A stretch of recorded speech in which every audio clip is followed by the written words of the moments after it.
Hello everyone. Bharat इस समय corona virus pandemic से तो लड़ ही रहा है, लेकिन इसी दौरान एक और हेल्थ रिलेटेड चैलेंज भारत में एंटर कर चुका है। जी हां, मैं बात कर रहा हूं नोरो वायरस की। जी हां, नोरो वायरस ने भारत में दस्तक दे दी है और नोरो वायरस का पहला जो केस देखा गया है वो केरला के वायनाड डिस्ट्रिक्ट में देखा गया। अब मैं इसके पीछे की आपको कहानी बताता हूं। केरला के वायनाड डिस्ट्रिक्ट के वेटनरी कॉलेज में 13 वेटनरी स्टूडेंट्स के में वोमिटिंग और डायरिया की शिकायत हुई और जब उनका sample national institute of virology भेजा गया तो नोरो वायरस का जो इंफेक्शन है वो कंफर्म पाया गया। तो आखिर ये नोरो वायरस है क्या, इसके सिम्टम्स क्या हैं और इसका प्रिवेंशन क्या है, ये सब बताने से पहले मैं आपको इसका थोड़ा इतिहास बताता हूं। तो नोरो वायरस का पहला केस 1968 में नॉर्वाक ओहियो यूएसए में देखा गया था, जहां एक ब्रॉन्सन एलिमेंट्री स्कूल के बच्चों में वॉमिटिंग और स्टमक पेन की शिकायत हुई और जब बाद में साइंटिस्टों ने इसके पीछे का कारण पता लगाना चाहा तो पता चला कि ये तो वायरल इन्फेक्शन के कारण है और इसी वायरस को बोला क्या, नोरो वायरस। और अब इस वायरस ने भारत में एंट्री कर दी है। जी हां, और केरला के वायनाड डिस्ट्रिक्ट में नोरो वायरस का आउटब्रेक कंफर्म कर दिया है वहां की केरला गवर्नमेंट ने। और recently Kerala health minister Veena George ने लोगों के लिए पब्लिक गाइडलाइंस भी इशू कर दिए हैं ताकि लोग अवेयर हो और सेफ हो और फर्दर ये इन्फेक्शन स्प्रेड ना हो। अब बात करें इसके डिफिनीशन की, तो नोरो वायरस है क्या? तो according to center for disease control and prevention USA, norovirus is a group of virus that is highly contagious.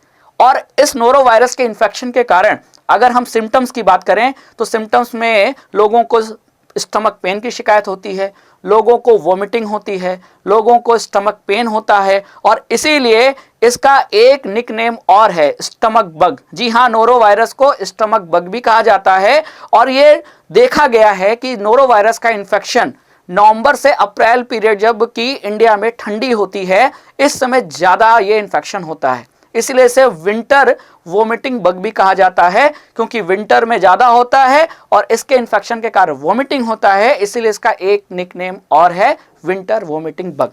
अब बात करें ये स्प्रेड कैसे करता है, तो नोरो वायरस स्प्रेड करता है मुख्यतः 3 कारणों की वजह से। तो पहला रीजन क्या है, एक कंटामिनेटेड पर्सन से हेल्दी पर्सन में ये ट्रांसमिट हो सकता है।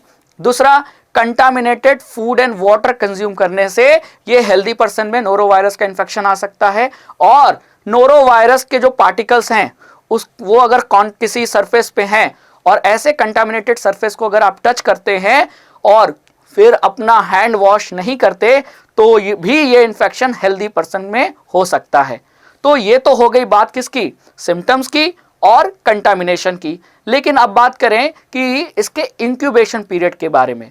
जी हां, नोरो वायरस का जो इंक्यूबेशन पीरियड है वो 24 से 48 आवर्स का रहता है, यानी कि अधिकतर लोग 2 से 3 दिन में इस इंफेक्शन से ठीक हो जाते हैं।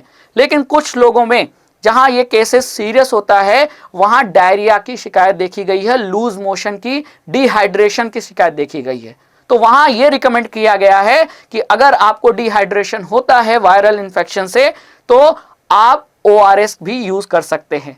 और सबसे जरूरी बात जो इस बात नोरो वायरस के बारे में ध्यान रखनी है कि अगर आप हाइजीन मेंटेन करेंगे तो ये इन्फेक्शन आप तक नहीं फैलेगा। जी हाँ, चांस बहुत ही कम है और खास तौर से एनिमल से थोड़ी दूर बनानी है क्योंकि एनिमल से भी ये फैलता है, क्योंकि ये एनिमल बॉर्न वायरस भी है। जी हाँ, और छोटे बच्चों को और बूढ़े लोगों को जिनकी इम्यूनिटी कम होती है उनको बचाना बहुत जरूरी है। तो ये रहा नोरो वायरस के बारे में healthy information. I hope you like it. Thank you.